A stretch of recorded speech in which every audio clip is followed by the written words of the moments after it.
Mas vou aproveitar que agora a minha entrevistada é a senadora professora Dorinha, que é relatora de um projeto muito importante do SUS da Educação no Senado.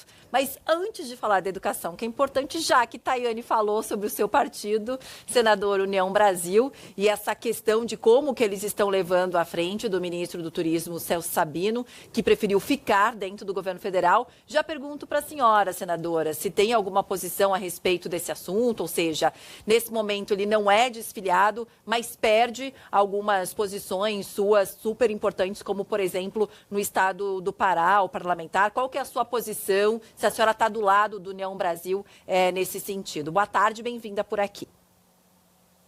Boa tarde, Paula. Bom, o partido tomou uma decisão por unanimidade, a questão da suspensão do deputado Celso Sabino. Então, eu sou da executiva, votei também, por uma questão de... Até porque o próprio ministro Celso Sabino havia entregue, né, uma carta que se afastaria, e aí tomou essa decisão. Acho que seria... tem, lógico, uma preocupação do partido com a questão da COP30, mas foi uma decisão por unanimidade. O deputado terá a chance de se defender, tem 60 dias, a Comissão de Ética vai avaliar a situação do deputado e ministro Celso Sabino, e, ao mesmo tempo, a intervenção no diretório, que também pode ser revertida, né? Vai depender agora da situação do deputado junto ao Conselho de Ética da Executiva Nacional. Então, foi uma decisão.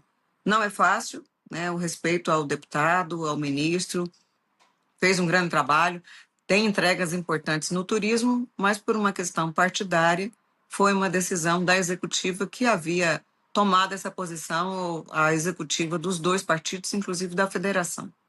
Agora, antes da gente partir aí para a educação, senadora, só queria tentar entender se a partir de agora a ordem é desembarque total do governo, né? Incluindo, por exemplo, algumas questões como a que deve ser votada hoje na Câmara e no Senado. Esse é o prazo lá da medida provisória do IOF. O partido como um todo tem uma posição, se vai votar favorável, prefere que essa medida caduque ou contrária à medida provisória? Olha, eu como no Senado nós não deliberamos sobre esse assunto, né? No caso da Câmara, eu sei que o partido deve se reunir, tem reunião toda terça-feira, e isso vai ser hoje, quer dizer, será feita uma reunião, acho que vai ser ouvido os deputados, e eu prefiro nem me pronunciar sobre isso, uma vez que a liderança da Câmara, a estrutura partidária vai reunir e tratar sobre o tema. Vamos falar sobre o SUS da educação, senadora, que a senhora foi relatora. É um projeto muito bacana, né? A gente sabe que o SUS da saúde, quando a gente fala, né? É um programa que ele é referência no mundo todo. E isso ficou ainda mais claro durante a pandemia de Covid-19, né? Viramos exemplo. A ideia é fazer com a educação mesmo uma universalização, né, da educação aqui no país, que a gente sabe que está com números muito aquém do que a gente gostaria. O projeto, inclusive do governo, é chegar a 80% de não analfabetos, né, a alfabetização chegar a 80%. E a ideia desse projeto, desse programa, é justamente zerar as pessoas que são analfabetas aqui no país. Queria que a senhora explicasse para quem está nos assistindo como que vai funcionar na prática, por onde que vai começar toda essa universalização da educação básica aqui no país. Então, o Sistema Nacional de Educação, ele organiza a estrutura de oferta da educação básica, pública e privada. O que é importante a gente entender? Semelhança da saúde, a educação tem a oferta da educação infantil e fundamental sendo feita pelos municípios. O ensino médio e, às vezes, em muitos estados também, parte do ensino fundamental oferecida pelos estados.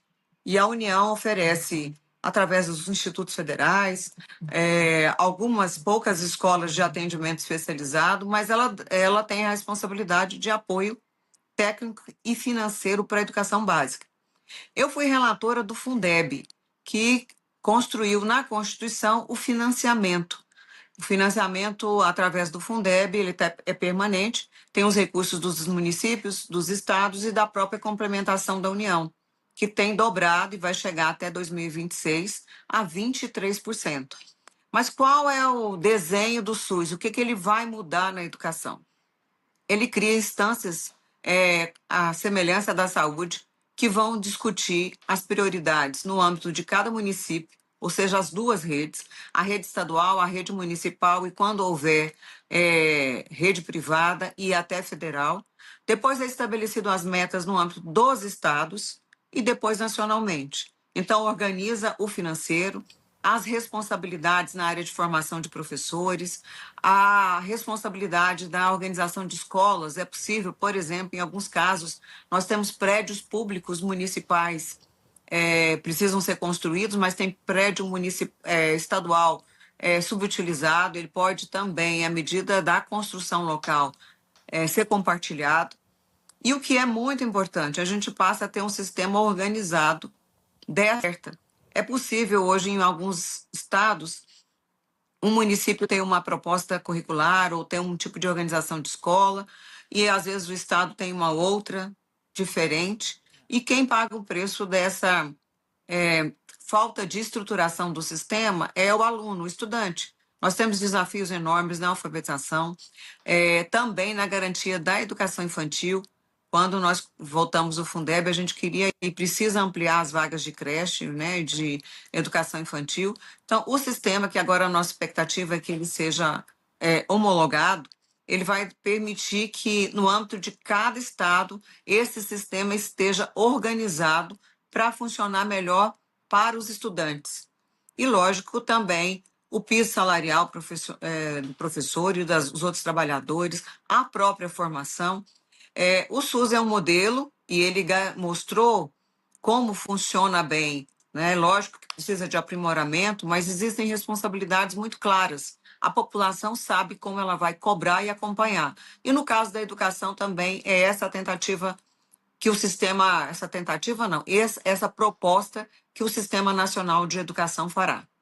E tentar garantir mais professores. A gente sabe que esse número ainda está aquém do que a gente gostaria, são muito mais mulheres professoras do que professores, e a gente sabe também por quê. A realidade, infelizmente, que a gente tem em várias escolas, o piso salarial, né, desses profissionais, e também o desestímulo, na verdade, de alunos. Olha, a cada 100 no Brasil, de acordo com o Anuário da Educação, tá? 95 ingressam na pré-escola em todas as redes. Aí vai caindo, e a maior queda é no ensino médio. Desses 100, apenas 71 concluem o ensino médio aos 19 anos. Apenas 7,7% com aprendizagem adequada em língua portuguesa e em matemática na terceira série. A gente preparou uma arte só para mostrar para vocês alguns tópicos aí que a senadora estava falando desse chamado SUS da educação, para te mostrar, tá? O projeto ganhou esse apelido porque ele quer a erradicação do analfabetismo, quer também garantir a equalização de oportunidades educacionais, articular os níveis, etapas e modalidades de ensino e cumprir planos de educação em todos os níveis da federação, valorizando os profissionais da educação. Inclusive, na próxima arte, a gente fala da criação de condições específicas da educação indígena e quilombola, que isso é muito importante, está no nosso segundo ID, olha só ele aparecendo aí, a utilização do custo aluno-qualidade como referência aí para o investimento por estudante na educação básica. O valor vai ser, inclusive, estabelecido considerando o orçamento de cada um entre federado e as necessidades e especificidades locais. Aí, como a senadora falou, fica tudo um pouco mais universal, né? E estabelecimento de diretrizes nacionais para as carreiras docentes da educação pública, ou seja, tentando valorizar os professores, e a criação de uma política de formação inicial e continuada de professores. Senadora, muito obrigada por ter conversado com a gente. É um tema muito importante. A gente fica aqui na torcida para que tudo isso dê certo o quanto antes. A gente sempre fala que a base é a educação, então a gente precisa e muito cuidar dessa base. Obrigada, viu? Até a próxima. Obrigada, Paula. Vamos acompanhar a implementação.